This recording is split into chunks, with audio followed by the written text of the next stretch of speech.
Hello everyone, ఇప్పుడు మనం BDS subjects గురించి తెలుసుకుందాం. మొత్తం 4 సబ్జెక్ట్స్ ఉంటాయి: anatomy, biochemistry, physiology, dental anatomy. First subject anatomy. ఇందులో సబ్జెక్ట్స్ లాగా హిస్టాలజీ, ఎంబ్రియాలజీ ఉంటాయి. హిస్టాలజీ అంటే మనం డిఫరెంట్ టైప్స్ ఆఫ్ టిష్యూస్ గురించి నేర్చుకుంటాం. ఇందులో ల్యాబ్స్ ఉంటాయి. నెక్స్ట్ హ్యూమన్ ఎంబ్రియాలజీ అంటే development of embryo. Anatomy is one of the toughest subjects in BDS and MBBS అని అంటారు. ఇక్కడ మనం different types of body structures, bones, ఏ స్ట్రక్చర్స్ పాస్ అవుతున్నాయో అని తెలుసుకుంటాము. డిసెక్షన్ హాల్లో డిసెక్షన్స్ చేస్తాము.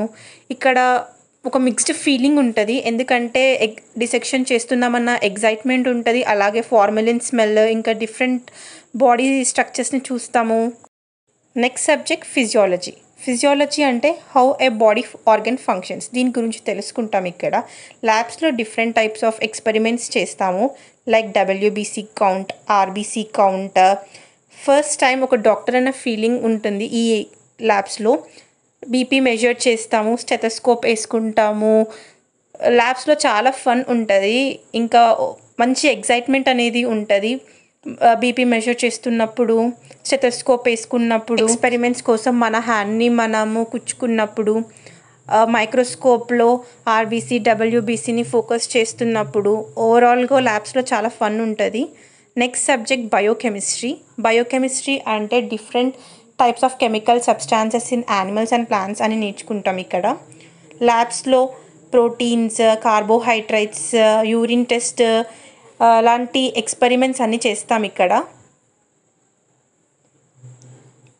ఈ ల్యాబ్స్ అన్నీ చేయడానికి చాలా ఇంట్రెస్టింగ్గా ఉంటుంది, ఏదో కొత్తగా నేర్చుకున్నామన్న ఫీలింగ్ ఉంటుంది ఈ ల్యాబ్స్లలో.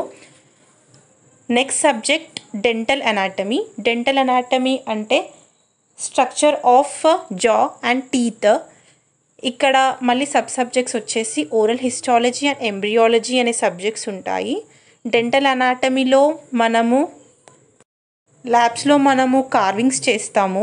నెక్స్ట్ ఓరల్ హిస్టాలజీ అంటే మౌత్ టిష్యూస్ గురించి నేర్చుకుంటాము. ఓరల్ మ్యూకోజా, ఇవన్నీ మైక్రోస్కోప్లో ఫోకస్ చేస్తాము. ఇలాంటి మరిన్ని వీడియోస్ కోసం ఛానల్ని ఫాలో అవ్వండి. Thank you.